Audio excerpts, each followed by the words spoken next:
सोलापुरात smart meter आणि कामगारांच्या विविध प्रश्नावरून सिटूने आज जोरदार आंदोलन छेडले। शांती चौकात हजारो कामगार लाल झेंडे घेऊन रस्त्यावर उतरले। यावेळी आंदोलन आणि पोलिसांमध्ये झटापट झाल्याने काही काळ तणावाचे वातावरण निर्माण झाले होते। पोलिसांनी सुमारे 400 आंदोलकांना ताब्यात घेत जेलरोड पोलीस ठाण्यात हलवले।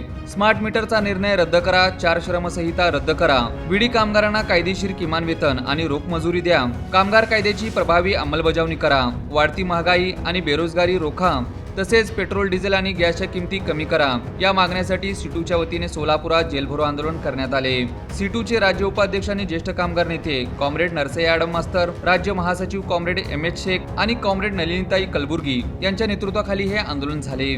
आंदोलनाच्या पार्श्वभूमीवर दत्तनगर येथील लालबावटा कार्यालयाला सकाळपासून पोलिसांचा मोठा बंदोबस्त होता। मात्र पोलिसांचा गराडा झुगारून विविध भागातील कार्यकर्ते मोठ्या जत्त्याने शांती चौकात दाखल झाले।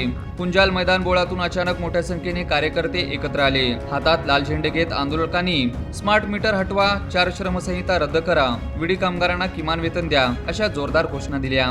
शांती चौकात आंदोलकांनी रस्ता रोखून ठिय्या दिल्यानंतर पोलिसांनी त्यांना हटवण्याचा प्रयत्न केला। यावेळी काही आंदोलक आणि पोलिसांमध्ये झटापट झाली। अखेर पोलिसांनी सुमारे 400 आंदोलकांना ताब्यात घेत जेलरोड पोलीस ठाण्यात हलवले।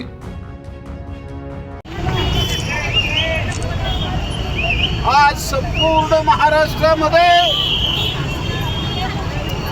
वीज मंडळ खाजगीकरण करून अदानीच्या घशात घालण्याचा प्रयत्न महाराष्ट्र सरकार करत आहे। म्हणून याचा निषेध करण्याकरता आज सोलापुरातल्या हुतात्मा भूमीतला कामगार रस्त्यावर आलेला। आपल्याला सगळ्याला कल्पना, राज्यामध्ये 1,51,00,000 स्मार्ट मीटर सरकारने बसवला। मेकॅनिकल मीटर ऐवजी स्मार्ट मीटर बसवला। आता त्याला दुप्पट तिप्पट चौपट असे दर येऊ लागलेला आहे, बिल येऊ लागलेला आहे। त्याच पद्धतीनं 29 कामगार कायद्याचं 4 कामगार कायद्यात रूपांतर करून कामगारला उद्ध्वस्त करणारा केंद्र आणि राज्य सरकारचा